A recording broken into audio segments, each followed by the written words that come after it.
नमस्ते दोस्तों, उम्मीद है ये वीडियो आपको पसंद आएगा। अगर आपको ये वीडियो पसंद आया है तो कृपया इसे लाइक करें और अपने दोस्तों के साथ शेयर करें। साथ ही हमारे चैनल को सब्सक्राइब करना न भूलें ताकि आपको हमारी आने वाली वीडियो की सूचनाएं मिलती रहें। तो चलिए बिना किसी देरी के शुरू करते हैं।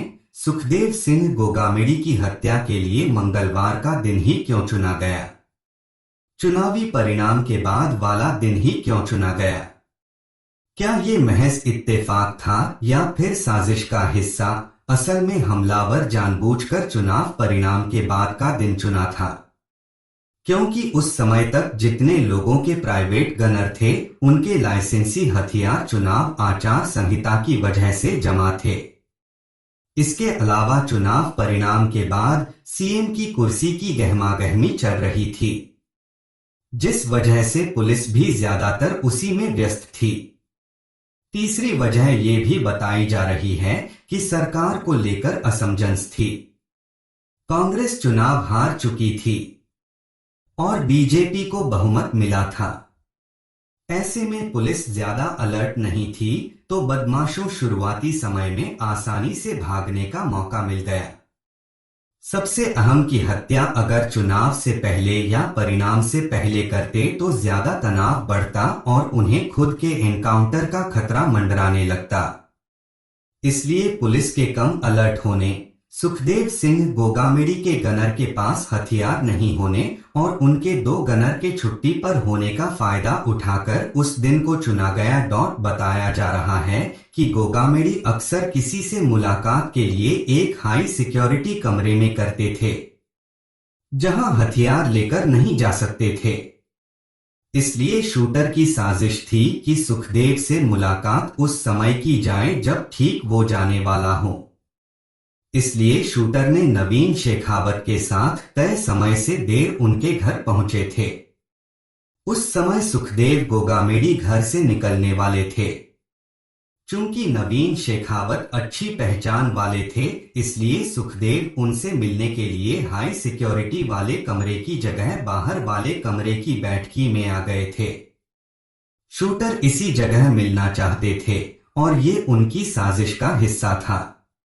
बस इसी का फायदा उठाकर दोनों शूटर रोहित राठौड़ और नितिन फौजी ने गोली मार दी थी।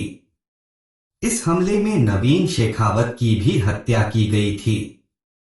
इस पूरी घटना के मास्टरमाइंड विदेश में बैठे रोहित गोदारा ने इसे अंजाम देने की जिम्मेदारी राइट हैंड वीरेंद्र चरण को दी थी। वीरेंद्र चरण ने ही शूटर्स को आधुनिक हथियार दिए। पूरी साजिश को अंजाम दिलाने में मदद की पुलिस का दावा है कि घटना को अंजाम देने के बाद दोनों शूटर सबसे पहले ट्रेन से हिसार गए। हिसार पहुंचकर बस से मनाली के लिए उधम के साथ निकल गए, जिसके बाद मनाली से मंडी और फिर चंडीगढ़ आ गए। चंडीगढ़ के एक होटल में रुके थे। चंडीगढ़ में होटल से ही दिल्ली पुलिस ने गिरफ्तार कर लिया। शूटर्स ने हत्या करने के बाद हथियारों को छुपा दिया था ताकि भागते समय ट्रेन या बस में चेकिंग के समय न पकड़े जा सके। आरोपी शूटर्स फरारी के दौरान मोबाइल का इस्तेमाल कर रहे थे। पुलिस आरोपियों तक टेक्निकल सर्विलांस के जरिए पहुंची। जब पुलिस आरोपियों के पास पहुंची तो तीनों साथ थे, जिसके बाद इनको गिरफ्तार किया। नितिन फौजी ने बताया है कि कैसे वो गैंगस्टर के संपर्क में आया। दरअसल 9 नवंबर को उसे फर्जी चोरी के मामले में उसका नाम आया था। इस वजह से वो काफी परेशान था। जैसे ही हरियाणा पुलिस उसे पकड़ने आई तो वो उन पर फायरिंग कर फरार हो गया था। फरारी के दौरान उसे पता चल गया था कि अब उसकी नौकरी चली जाएगी, परिवार भी उसे छोड़ देगा। इसलिए नवंबर के आखिरी सप्ताह में उसने रोहित गोदारा से संपर्क किया।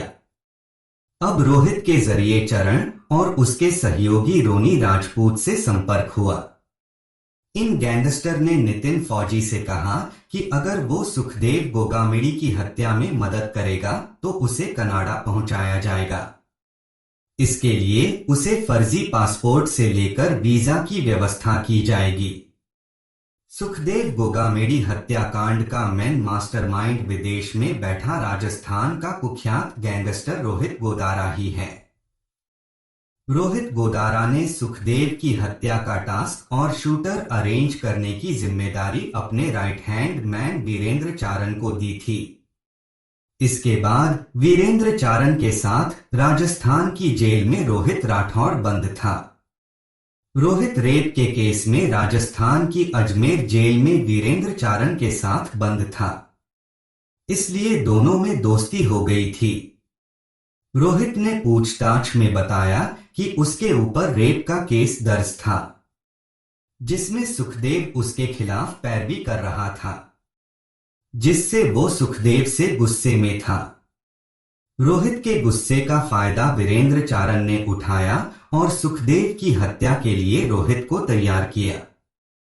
वहीं नितिन फौजी पर हरियाणा के महेंद्रगढ़ में किडनैपिंग का केस दर्ज है। नितिन फौजी भी जेल में रहने के दौरान वीरेंद्र चारण के संपर्क में आया था। नितिन को विदेश जाना था और वहीं पर सेटल होना था। वीरेंद्र चारण ने नितिन को विदेश सेटल होने का भरोसा दिया। इसके बदले में ही उसे सुखदेव की सुपारी दी गई थी। अगर आपको ये वीडियो पसंद आया है तो कृपया इसे लाइक करें और अपने दोस्तों के साथ शेयर करें। साथ ही हमारे चैनल को सब्सक्राइब करना न भूलें ताकि आपको हमारी आने वाली वीडियो की सूचनाएं मिलती रहें।